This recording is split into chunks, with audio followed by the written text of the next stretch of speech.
Welcome to the Crypto Prism channel. Let's take a look at the latest price action of Bitcoin. Bitcoin has already fallen to around 89,000. Has it fully flushed out? Or is there still a final capitulation drop ahead? In a moment, from a candlestick perspective, we'll discuss in a very left side manner the ABC three-wave bearish model of Bitcoin, which now appears to be playing out. So based on this projection, after some consolidation, there may still be an ultimate drop ahead. Are you prepared for that final leg down? Later, we'll follow up with both fundamental analysis and technical analysis. If you haven't subscribed to the channel yet, you're welcome to follow us. Let me start with a fundamental point, which is related to overall liquidity in the financial markets. Under the current macro backdrop, with the Federal Reserve keeping interest rates elevated and not cutting rates, it is very difficult for Bitcoin to generate a truly strong upside rally. That's why even when Bitcoin broke above 94,700, I told everyone very clearly not to forget that this was still a range-bound channel. Price could easily sell off again once it reached the upper boundary, and the result was that the bears struck earlier than expected, directly breaking the bullish structure. At this moment, I really want to emphasize this point. The market didn't give much time at all to transition from bullish to bearish. As I mentioned before, both the weekly and daily charts were showing false breakouts, which often lead to accelerated moves. And sure enough, after the breakdown, the decline accelerated. Now the core bullish liquidity on the daily chart has already been taken out, including the key bullish structure, known as the higher low. Structurally speaking, how do we interpret this?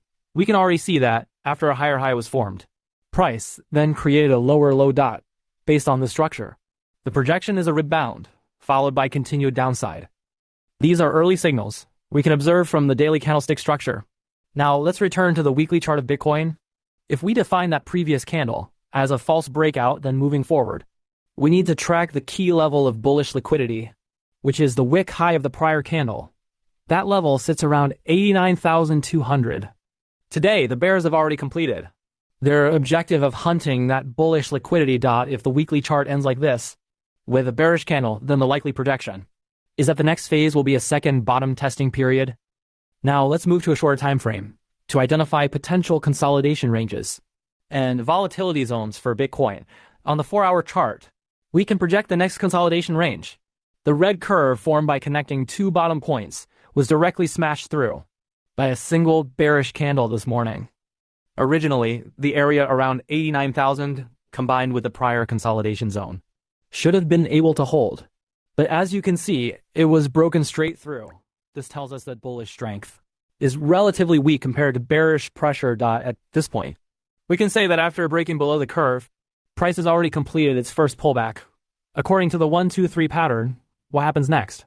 After breaking the curve, the pullback fails to make a new high, and then price breaks below the previous low.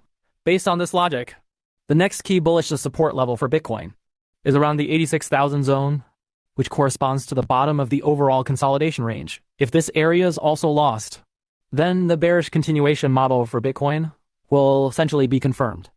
Let's take a look at this bearish continuation model.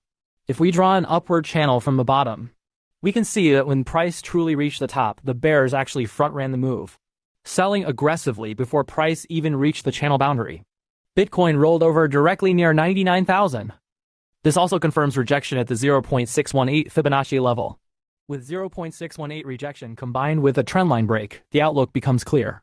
Once the trendline is broken, even if Bitcoin rebounds, it is still very likely to continue lower, to test levels below 86,000.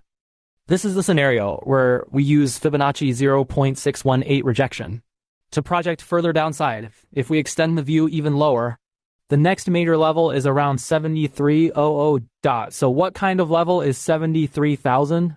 This is a level we previously mentioned in the event of a sudden crash or a black swan type sell-off in Bitcoin. This would be a zone where left side buyers could consider accumulating some positions. Even buying in that region could potentially yield rebounds of 10 to 20,000 points. At this moment, we can only say that the bearish structure of Bitcoin has now formed in a very textbook manner. Wave A was the sharp sell-off. Wave B was the rebound.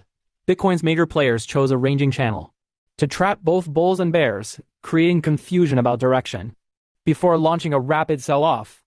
Now, if you continue to view Bitcoin bearishly, in addition to the 1-2-3 pattern, you should also watch Fibonacci resistance. The 91,000 level can be used as a bearish defense zone. Below this level, Bitcoin can be viewed as bearish towards sub-87,000 levels. If you insist on chasing short positions, position size should be small, as the stop-loss range around this area is relatively large at this stage. Even if Bitcoin rebounds, it is only suitable for ultra-short-term capital preservation longs. Regular long positions are not recommended. The 87,000 level is the final bullish support zone for Bitcoin. Once this level is broken, the market will move on to test the 80,000 level next.